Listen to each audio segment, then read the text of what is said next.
Hey, everybody, you're watching So Many Sequels. I'm Josh. I'm Andrew. I'm Garrett. And I'm David.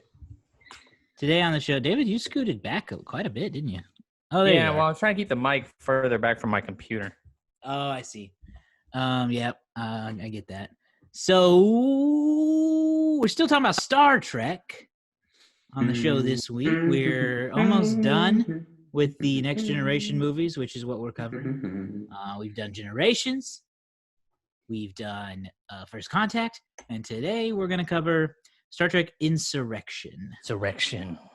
And then, of course, we'll wrap it up next week with Nemesis. So get excited for that. Or don't. But Star Trek Insurrection, to give you all a little heads up. What did I just miss? I was just laughing at you saying you could get excited about it or don't. Because it's a bad movie. Yeah. So Star Trek Insurrection, though, came out in 1998. Of course, we returned with the same original TNG cast. Jonathan Frakes directs this one, his second Star Trek movie after First Contact. Right. This movie, though, considerably different from the others. We started with Generations. Go back and listen to that episode if you haven't yet. It's the bridging the gap between the original cast and this new cast. So it's kind of strange. Then First Contact is like super sci-fi action based with the Borg and all this time travel and scary monsters. And then this movie is a lot more subdued. It's often compared to being like a extended episode of the television show. It draws back on the action, and it kind of turns up the ethics, political drama, ethics. Yeah. There's conspiracy involved, which is exciting. And I'll just start before I have y'all go. I'll start with my thoughts on it. I hadn't watched this movie in a very long time, and I had not good memories of it. And so I went into this expecting it to be really bad, but it was just regular bad. Like, it wasn't really bad. It had moments where I was kind of intrigued by it.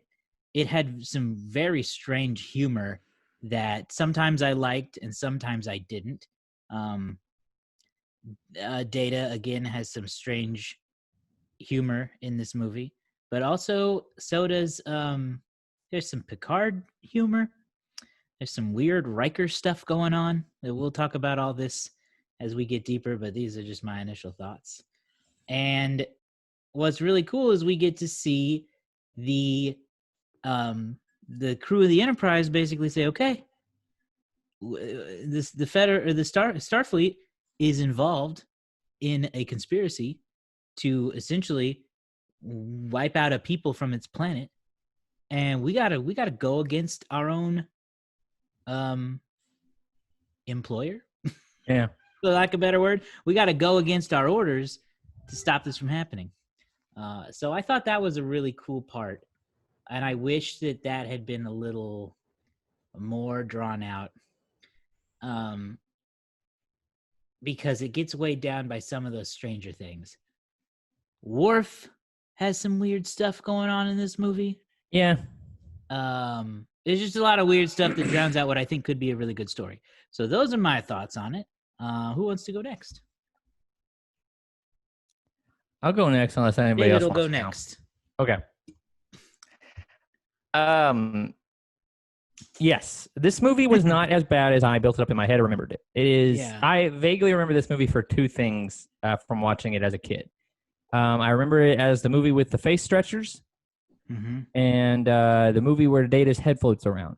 Those are the primary memories I have from watching this movie with my mom. My mom, I remember saying, "Oh, they're face stretchers, David," or something like that. And I was like, "Ooh," because that was very scary as a kid watching somebody's face get pulled. Yeah, so they don't have wrinkles.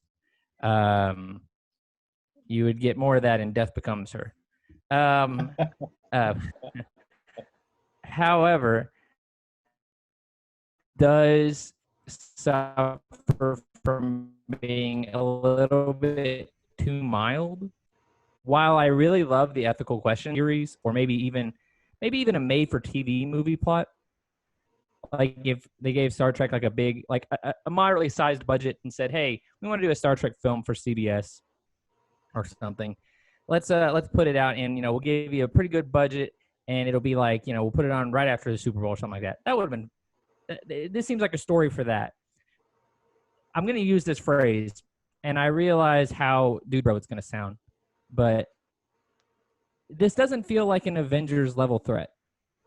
Like, this doesn't feel like something that was like a big movie script. This feels like something that they easily have done before on the TV show. And in fact, they did a similar episode on the TV show. It just kind of feels like this was coming out the same season that Deep Space Nine was ending. They had a lot of other options for cooler bad guys or conflicts they could have gotten involved with. They even mention the Cardassians and the Dominion in this movie, two very big threats from that show.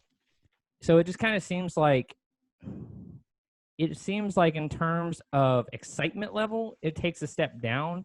And while I appreciate the theme of the movie and the analogy for relocating people and what that does to cultures and the very not necessarily direct, but definitely the very similar allegory of what the United States did to Native Americans, it doesn't feel like the scope of the movie or the scale of the movie is quite big enough for the film screen. And I'll leave it there for now. Okay. Someone else? Y'all are gonna play chicken all day. I will say that I was very uninterested. I was extremely uninterested from the get-go, and I think it's just because the story was kind of lackluster. And yeah, the themes were okay, but like there was nothing in this that really just grabbed me. Like I was from about 20 minutes in, I'm like, okay, this seems all right. Seems kind of basic, but whatever, we have it here. The only difference is that if there's anything I did like, I like that Geordi got his sight back. And I also liked the character development between Data and the boy. That was good. I also like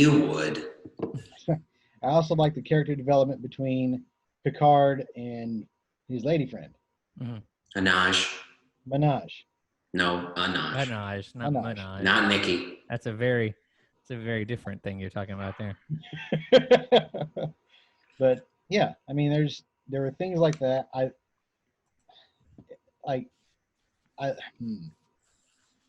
That's really about it. The production design of it was okay. I love the makeup of the face stretchers.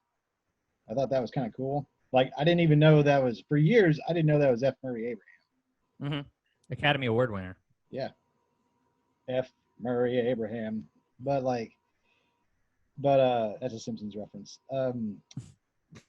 But anyway, yeah, that's about all I can say about it that I liked. Everything else was just kind of nothing. Did nothing for me. And save the best for last. Garrett, who loved this movie. I did.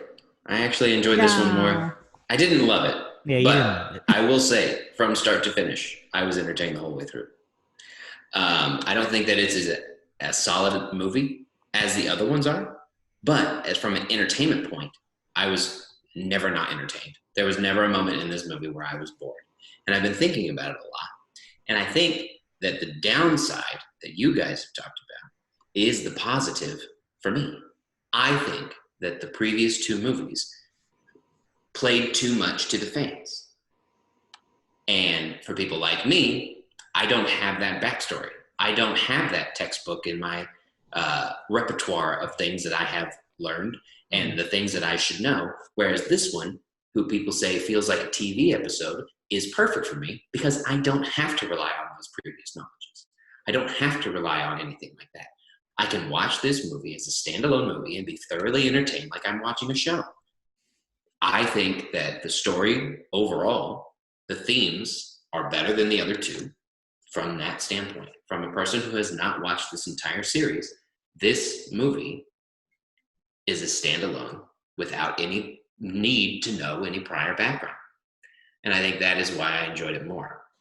I think that each character in this movie got to shine and do their own thing more than in the previous two movies put together.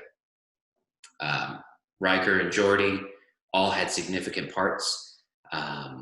Worf had a pretty significant part where he was able to be seen more than what I felt like he was in First Contact. I think that overall, each person had their opportunity to have their moment. And I think that premise of just feeling like a TV show was a solid thing for the general fan.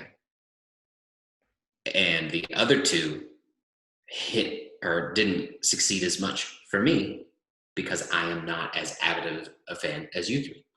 See, that is a super interesting take because I would say it feels like a TV show in the sense of it is too close to being like the television show. I agree. No, we're still not on the same page. It is very like deeply intertwined with the television show, is what I'm saying. It's not like a Monster of the Week show where you can just jump in. There's a lot of references in it. And in this movie or in the TV show? There's a lot this movie to the TV show.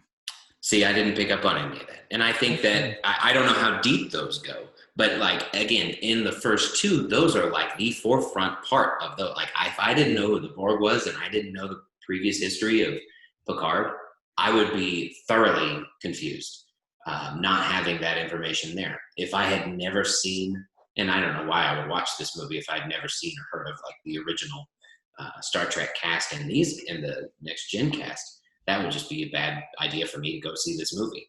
I'd be thoroughly confused. Whereas this one, it seemed the plot of the movie is the Federation, who I'm aware of, and them this, I assume, a new group of people that were just meeting, and their situation, the Enterprise coming in, intervening, find out it's part of the Federation. I understand who the Federation is. I know the Enterprise works for the Federation. All of those things, even though they call back to the TV show, are not like in important parts of the plot that are, you have to know this in order to fully understand. Like they explain, okay, the Enterprise works for the Federation. The Federation is the policing agency of this whole universe. They're doing something bad. The Enterprise doesn't want to be a part of that. Totally understand it. See, I find that very interesting because, like Josh, I kind of agree that. So one of the things that I do appreciate about the movie is that the humor in the movie is very character based. It's not like slapstick or overly goofy. Like the juxtaposition of knowing how Captain Picard is and then seeing him wanting to do a samba is funny. It's kind of humorous to a long-term fan because you know his reservations about doing anything like that. Yeah. Picard and Riker and Troy's relationship kind of spurring up again and her going yuck when she kisses him is funny because you kind of know their relationship. And Worf having to revert through adolescence is humorous because you know how Worf hates anything that makes him look weak. And so like it's all very character based. And I kind of assumed when watching it, I was kind of like, you know, giggling a little to myself at times, but I just kind of thought like to the general movie going audience, I can't imagine this is that funny though. Cause it's not like ha ha ha funny. It's not like the Avengers where you have like, I feel like more obvious humor. Like this is all really character based, and I will agree. Let me jump in. I don't know. I feel like that, especially like Andrew was talking about, the moment where Geordi can see for the first time. That's really built upon years of Geordi not being able to see and having that moment. And I guess you don't need all the 7 years worth of storytelling to get you to that point, but it's definitely amplified by it. So there were, and those particular things that you're talking about are the issue that I do have with this movie is, again, going into this third movie, having only seen the previous two movies, when Picard stopped to do the mambo, I paused the movie and was like, is this normal? Because this does not seem like something Picard that I have seen would do. It seems very weird, and I don't understand what's happening. Josh was like, well, it's not normal, but it's not abnormal for his character to do this type of thing. Sometimes he'd be like that. Right. And so those and things. luckily he realizes it moments later and is like, something is terribly wrong. But here's the thing. I do not get the urge to mambo. I'm going down to the planet to talk to some people. I don't need to know those things because they're not as important to the overall story of the movie. It's weird. And there are many parts of my notes where I repeatedly say, what the hell is going on? Why are people acting so weird? But the way this movie was structured, I believed that it was some kind of impact from this particular planet having some kind of effect on them. Mm-hmm. And to an extent it was. Over the last couple of movies, I was able to pick up on the fact that Riker and the counselor, I don't know her name because I don't feel like they actually ever say her name in these movies, which is a problem that I have, but maybe they do and I just miss it. I don't really feel like most of the women have much to do in these movies, which is kind of a shame. But I've been able to pick up on social cues that they have some kind of a situation because at the same time, when Riker and this counselor have their first kiss and she's like, I've never kissed you with a beard before. I was like, what? Aren't they together? How would she have never kissed him with a beard? And I just assumed that all of this weirdness was coming from the planet atmosphere that they were there to investigate, that it has weird effects on people. And so it didn't impact my watching of the movie other than I thought that these people are acting weird as hell. Well, that's fascinating. And see, here I thought, and Josh, I think you're on the same side with me. Here I thought this movie was going to be totally too foreign for Garrett, and it was just perfect. Yeah, I don't have much to add to that. I thought that it was a bit too tied into the TV show for the average movie watcher, but maybe not. Maybe not. Andrew, you haven't said too much about this yet, and you're also a fan of the show. So how do you feel like it does tying in to the show and also being approachable to a non-fan, or does it? I don't think so. I don't think it ties in. Like, if you went into this movie, like knowing the Star Trek lore, you'd probably get more out of it. But like But that's clearly wrong because I got more out of it than all of you. But my thing is that as far as enjoyment. He said you'd get more out of it. He didn't say you'd get nothing. Right. But usually when you go to Star Trek, when you watch Star Trek is built upon this giant universe. All right, this giant universe of, just everything happening. When we get the Star Trek movies like these, the plot point has to be something that's really dynamic, and they've touched a little bit about theme and whatnot, but like this movie in particular, if you're not somewhat versed in it, it's just going to be a regular science fiction movie. Mm-hmm. I feel like it's like regular space science fiction movie, and that's it. Here I'm looking at it and I'm like, this is boring. And I've stated that before, but like what makes it boring for me is that like nothing here is like excelling plot wise. Character wise, it's great. Like, it's setting it up. Like, if the series was still going, I could see this being like an installment of the series, kind of like the X-Files, because we had the X-Files movie in between the series. But here it's like, yeah, whatever. Like, it's like Star Wars is almost dead. I think to your the Star Trek Enterprise. I think to your point, Andrew, it feels like this is well-worn territory for Star Trek. Yeah.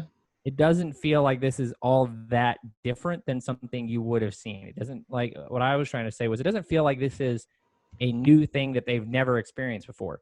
They have dealt with very similar themes in the show, and they've dealt with vengeance like you saw in First Contact, and they've dealt with the idea of legacy like you saw in Generations, but they presented those in ways that they hadn't presented them in the show. This feels like something that could have easily been presented in the show. And I would say the first 45 minutes of the movie, because I was actually clocking it as I was going along, the first 45 minutes of the movie, if it had like, all they would needed was like a really like nice speech, and then like some character to like have a breakdown and start crying and say, "You're right," and like end it, and that would have been the end of a regular episode of Star Trek, The Next Generation. But it keeps going, and and at times after that 45-minute mark, I felt like there was good stuff, and then I felt like there was times where it was just kind of dragging it out by bits. Yeah. They had talked during pre-production of this. They wanted a more mild, like a more pulled back thing.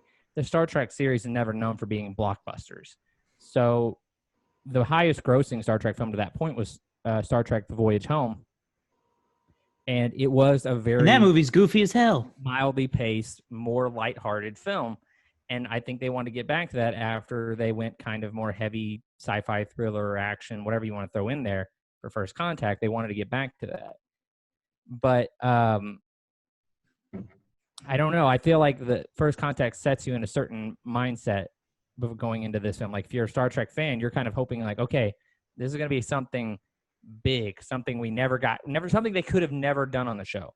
And this feels very much like something they could have done on the show. Yeah. Which is, as a fan feels like a letdown. But obviously, for someone coming in, because I was describing the plot to my wife too, and she, like Garrett said, this sounds like the kind of thing I was wanting to see from them, as something more like a morality play set in space, something more like an ethical quandary that the crew can't just shoot their way out of. They have to like figure something out. So it has its pros and cons in terms of making a movie like this. I can see where you're coming from as far as the situation of people who have watched 7 seasons of this show and feel like you've seen this before. That totally makes sense. But for me, if I look at these 3 movies now together, first one, in my opinion, attempt at fan service. Here's a passing of the torch from one to the other. I didn't watch either. I don't necessarily care if the story is not compelling. I found the story relatively compelling, but outside of that, I was bored. Yep. The second one, I had none of that prior knowledge of the show. So had I not been filled in, I wouldn't have known these things, and I wouldn't have understood some of those elements that they put in this movie. In this particular movie, having watched these 2 movies, this is what I get out of it. Captain Picard, who is a stand-up man who does things right, believes in what's right, believes in what they're doing from Starfleet as a federation, as an exploration, as a welcoming committee to people who are in this universe. Humankind is good. Let's be allies. That is what he's up for. He believes in Starfleet. And to learn that this village is more advanced than what they set on, and that Starfleet is the one that is behind the relocation and the trying to get rid of these people for no apparent reason other than to put these other people on that planet, and to find this medical magic and make everybody better at the detriment of 600 something people, I think they said. And him having this moral dilemma, that is more interesting to me as to what I've seen, because he is having this huge struggle because what he has believed in for so long is doing wrong. And now he has to stand up against what he has believed in and go rogue in order to do what is right by what he believes Starfleet is. And that is a more interesting story overall than the other 2 movies for someone who has not been a part of the fandom and the series.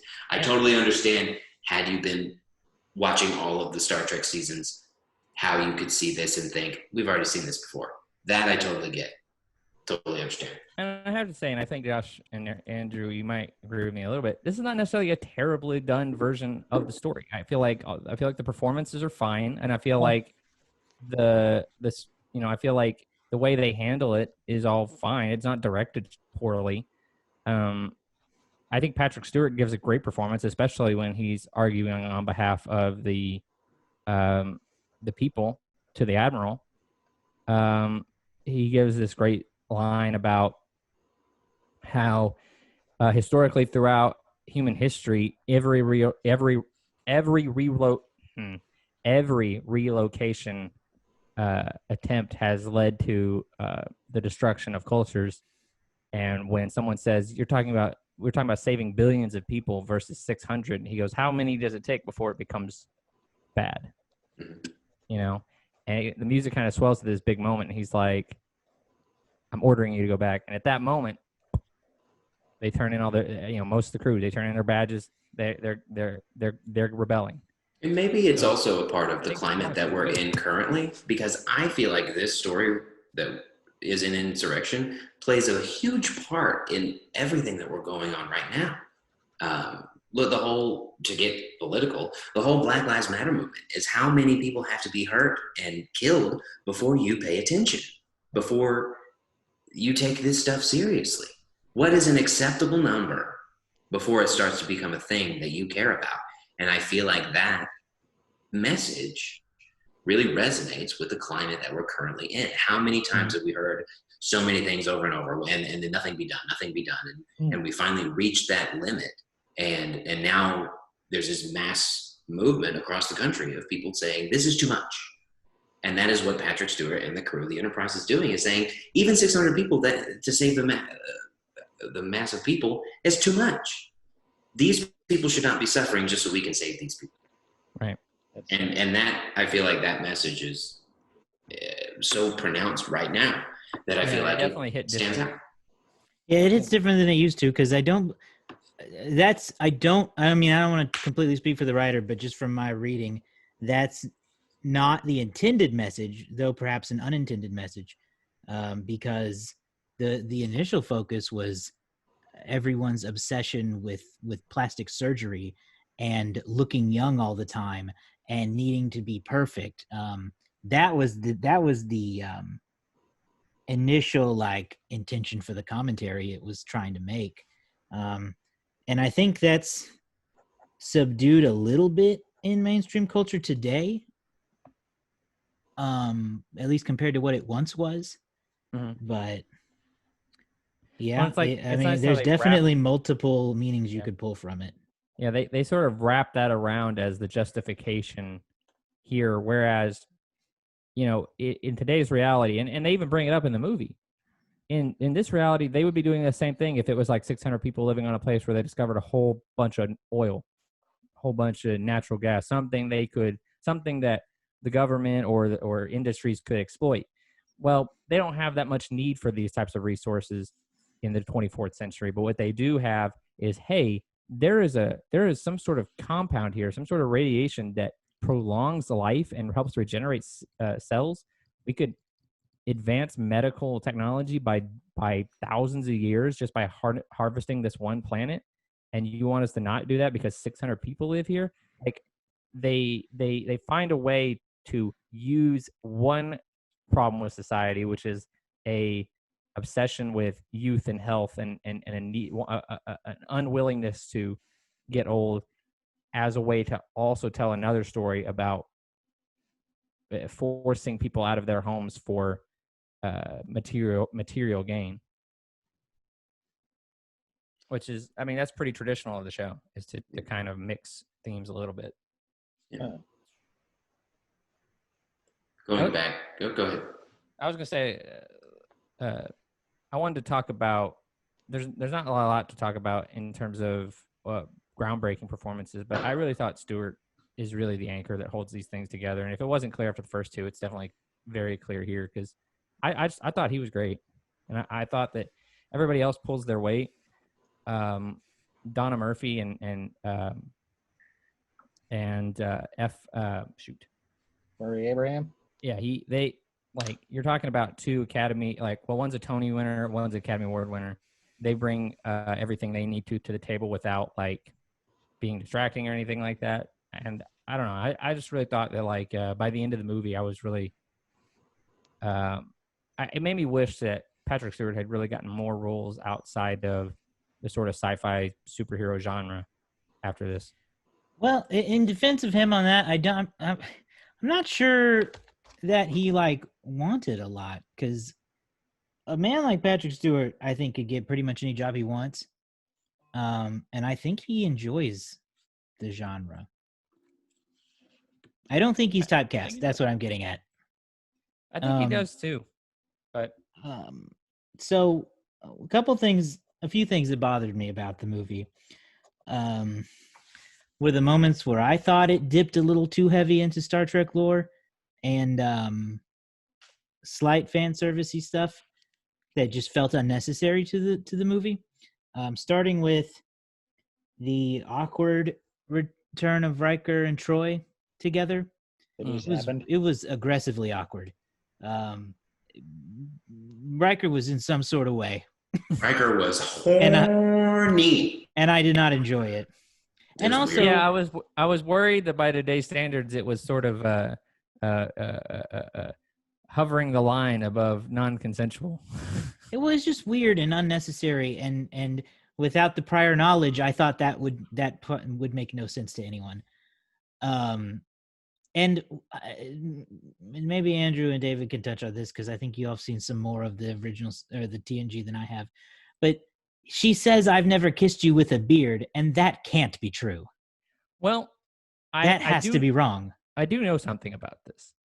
So Riker and Troy's whole relationship, for the most part, took place before the show, right?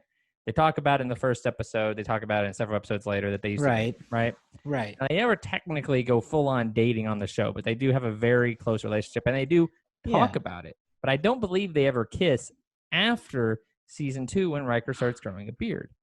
Now, what she does do is so this is going to get really inside nerd for you guys. She does kiss the identical version of Will Riker, Thomas Riker, who was spawned by a transporter accident and marooned on a planet for several years. He did have a beard, and he did kiss Troy because, as far as he was concerned, he and Troy never stopped dating.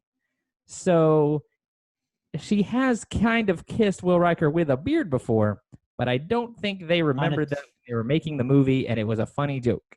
Okay. Well, so all that was weird to me. I agree with everything that David has just said. Smart move. Yes. I thought it was really strange that they decided to introduce the concept of Klingon puberty, Jok'Tala, in this movie. Very, very weird time to do that for a broad audience. We get Worf with a giant gorch on his face, and Data gets to explain that is a pimple. Yeah. Why? You get the feeling that Klingons had become kind of a joke by this point. You know? By that point, yeah. They're just kind of like, oh, they're the kind of weird, big, brutish guys, and now, oh, the big guy, he's got a pimple. Ha, ha, ha. It just seemed like... Yeah. It seemed like, I don't know when that tipping point was, especially in the films, but there's definitely a point where like Klingons are like not the threat, and like every other bad guy, Romulans, Borg, whatever, they're all the big threats in the world now. Cardassians. Well, I mean, I didn't know the Kardashians were in this series. So Cardassians. That's the Kardashians. Well, I mean, Make your joke. I mean, the Kardashians are aliens anyway, so you know. Yeah, Cardassians Will always be. Sorry, David. My final. No, that's fine. The final thing that came to mind, at least, that I'm sure more things will come up. But so my assumption is, for the reason behind this, is that this was the first Star Trek movie to completely render the space scenes in CGI. But they gave us the coolest version of the Enterprise ever, and then really didn't let us see it in battle very much. and No, that didn't do was a damn shame. They didn't do a lot. Like, why are you gonna give us that cool ship and then not let us see it more than just most of the cutscenes with the ship are just kind of like stationary planet orbiting. That's dumb. Yeah, I mean, we get one fight, and it's they're in. It's towards the later half of the movie. They did introduce the captain's yacht, which was kind of neat. Right. It's a little tiny ship that comes out of the big ship. In theory, for it's like the diplomacy, I would imagine, but they use it here for the away to teams. sneak down to the planet. Yeah, and I'll tell you what. I think for the most part, the visual effects held up pretty well. There's like I thought they looked good. Kind of weird. Yeah, they look good.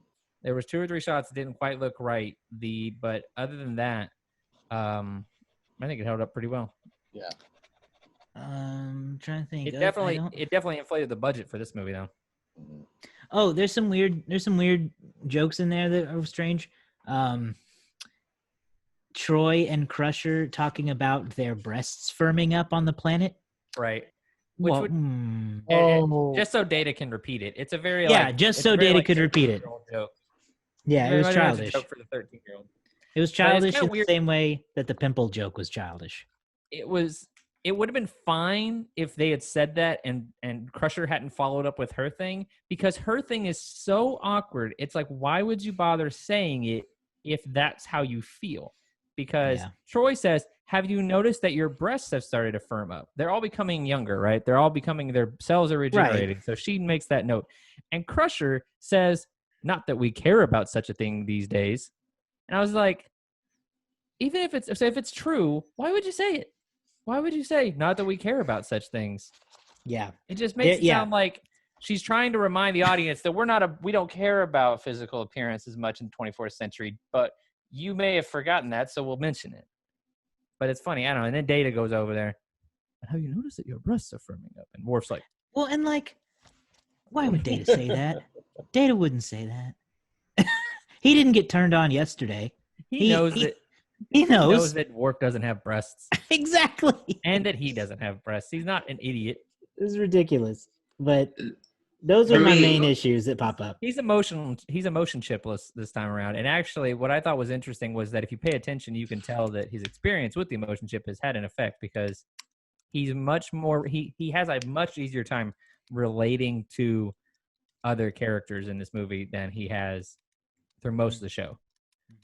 And has a way easier time relating to a child, which he always had pretty good relationships with children, because children generally aren't that afraid of him. But this child is afraid of him, and he does a good job of disarming him, which the original Data probably wouldn't have done.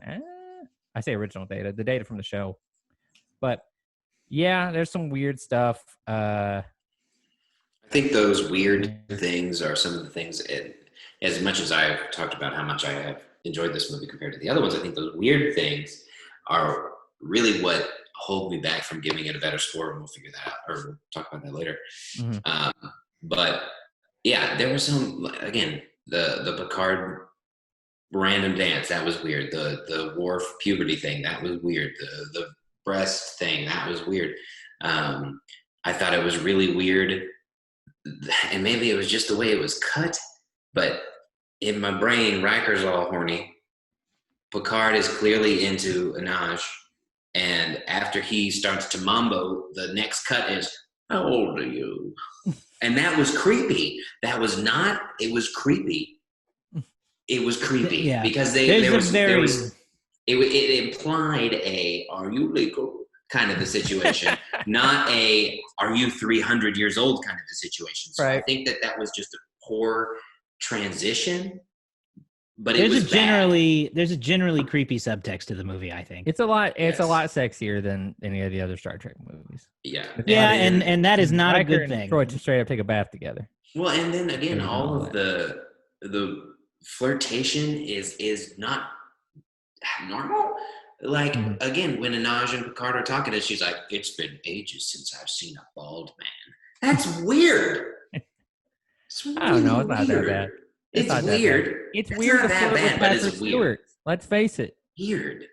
There's just so many leading man moments through this where it's just like, I'm really digging this overall, but like, why you gotta go do something like that? See, now one of my takeaways from that is I like that it took Picard like 5 seconds of doing the mambo to realize something was terribly wrong with him. You know, in his head he's going, "How many mambos does it take? 1, 10, The line must be drawn a here. million mambos before it becomes bad?" No! No, I'm going down to that planet right now and finding out what's going on here.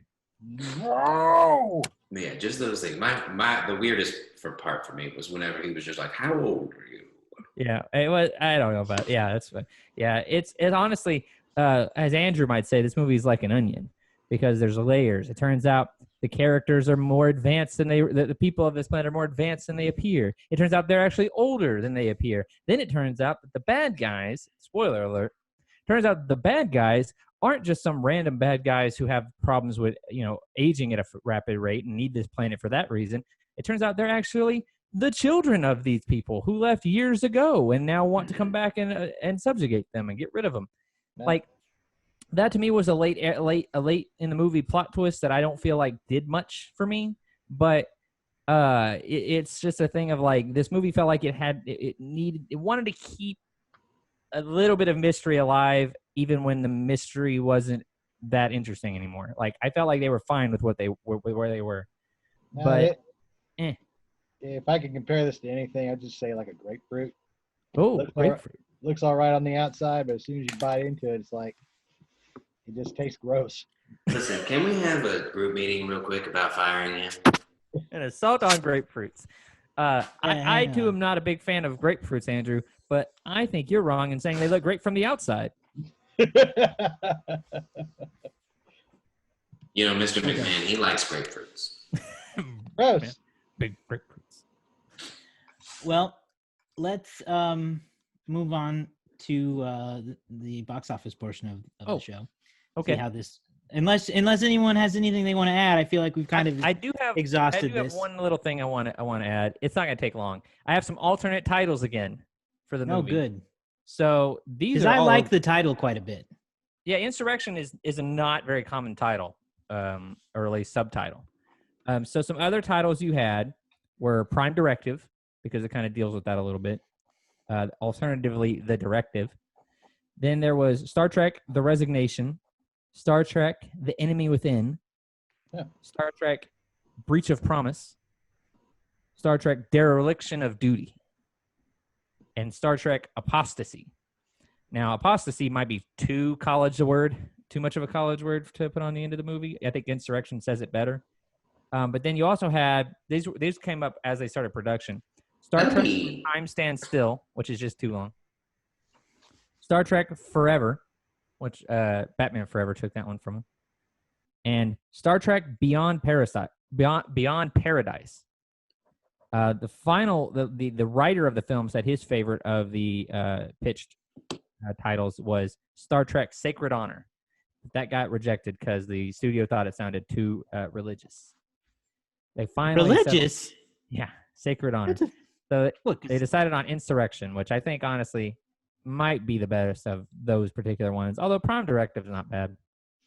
I really like The Enemy Within, and honestly, I really like Sacred Honor. Mm-hmm. Not bad. I mean, that's what it comes down to. Mm-hmm. The Enemy Within is a little too on the nose, I think, at the end of the day. Yeah, might give away. But the Sacred Honor is kind of cool because, I mean, that's what they're breaking essentially. The Federation's breaking their own Sacred Honor. But it also doesn't give enough away to know that until it happens. So anyway, Insurrection's good. Move on to the box office now. Okay, let's do it. All right, here we go. So as Josh said at the beginning of the show, Star Trek Insurrection debuted the weekend of December 11th, way back in 1998. It finished number one with a 3-day total of $22 million, pretty much right on the nose. Looking at the rest of that weekend, coming in at number 2, very popular for that year, was A Bug's Life in its 4th weekend, bringing in a total of $11.1 million. At number 3, this has fond memories for everyone, I'm sure, Jack Frost. Brought in 7.1. What week was Jack Frost in? That was its opening weekend. Really? That close to Christmas? Yep. You got to open that sucker in November at the earliest. earliest or latest. Right. You Now, froze there for Jack a Frost, was second there. that Keith or Sutherland? No, that was No, Michael it was Michael Keaton. Michael Keaton. That's it. Anyway, at number 4, Enemy of the State brought in $6.6 million in its 4th week, and at number 5, the Rugrats movie in its 4th weekend with $4.5 million. Wow. So Star Trek Insurrection, the only sequel in the top 5 that weekend. In fact, if you wanted to find another sequel to go see at the movie theater that week, you would have to go all the way down to number 12. It's I Still Know What You Did That Summer or last summer. Oh, now that's a franchise. That we got to get around to eventually. Oh yeah.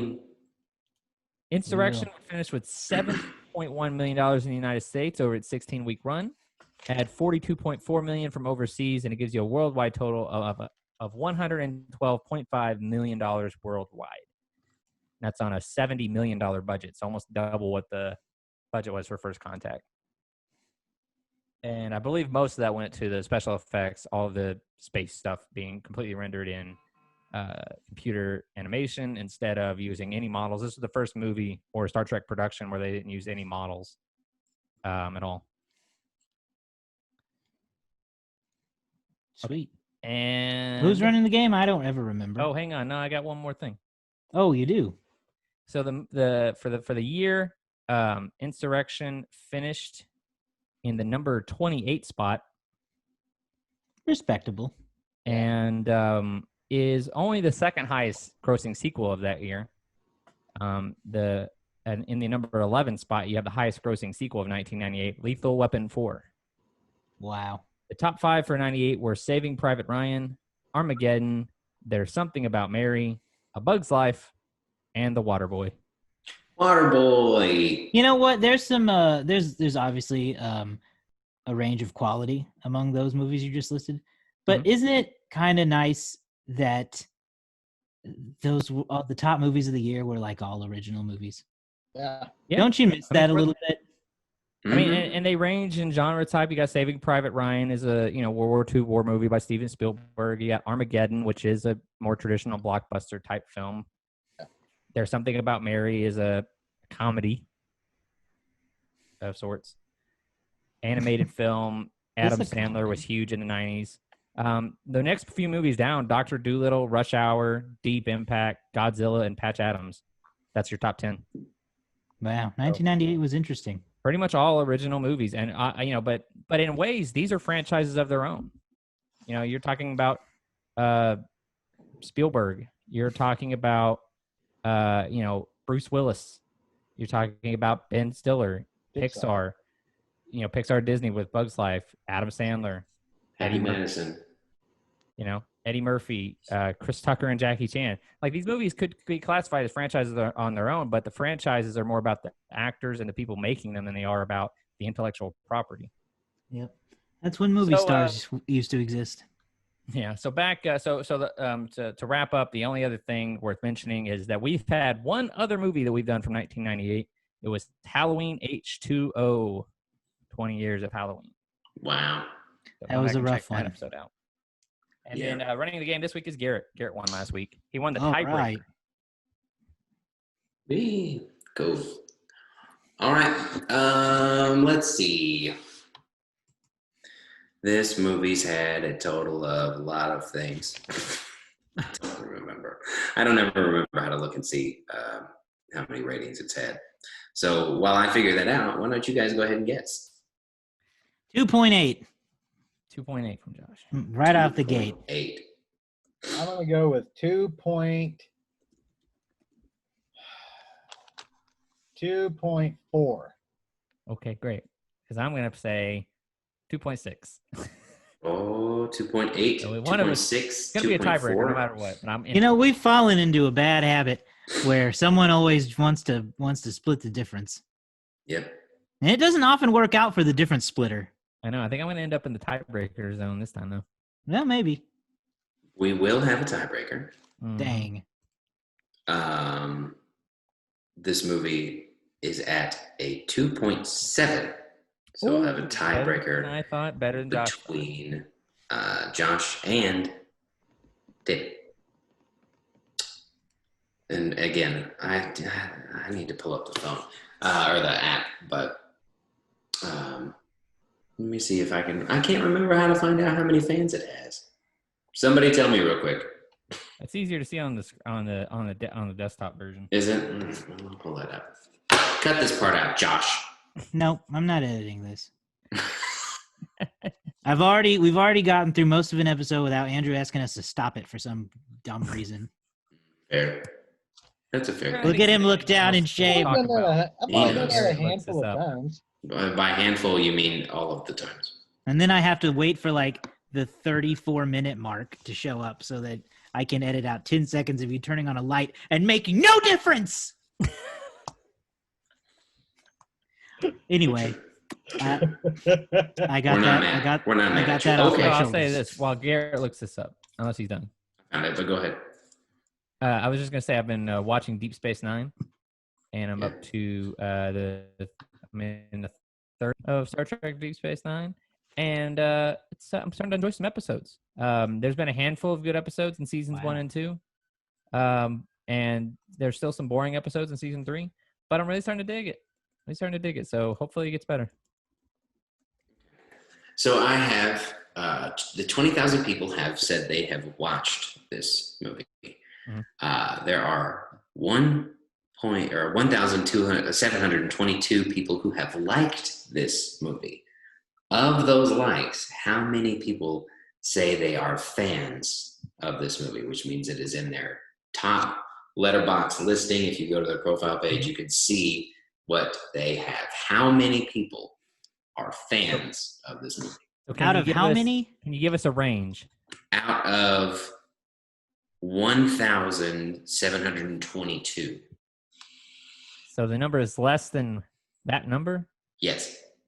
Those are just the people that have liked it. Like, Can you given give us little like hearts. a range between like 0 and 200 or something like that?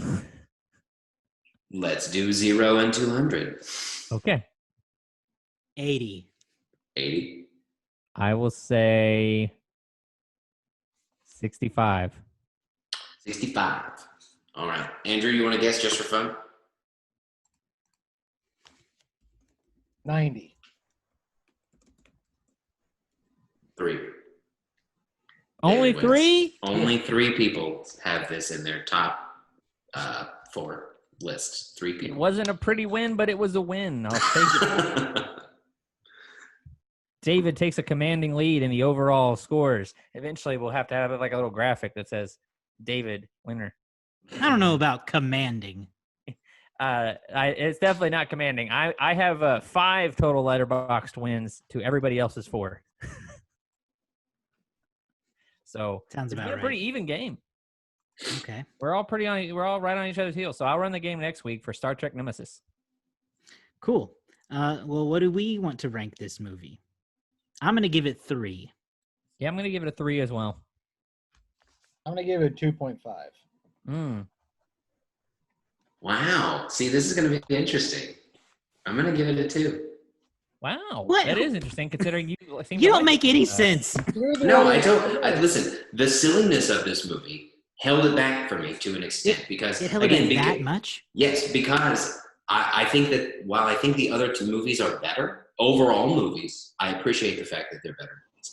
I think the story of this movie is better, but I think that it hindered itself, in my opinion, too much with the silliness, and it was a silliness that I didn't fully connect with, and so it brought it back because I wanted to really enjoy this movie, but in the end, I was disappointed by the fact that it was just so a little too silly and a little too creepy in places. So I do have to give it the disappointing rating because I wanted it to be better, but ultimately I came away thinking, man, it wasn't as good as I wanted it to be because the story elements were there.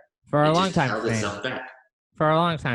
we're going to have to develop like a drinking game or some kind of thing like that. And it's like drink every time Garrett's final score is somewhat contradictory to his overall opinion during the show. I There's said times where in he's the- like, man, this movie is terrible. Hated every minute of it. I give it a 4. 5 stars. hey, I base it on quality, 3 not and a half. my own personal. I actually really enjoyed this movie. I thought it was really good. 2 stars. It did. It hindered itself. And I said in this podcast, if you go back and listen to this podcast, I said that the silliness was going to impact my score. But you said this was the most approachable one you've watched. Agreed. So how can this be worse than what you ranked Generations? Because the other movies are better overall movies, and I'm aware of this.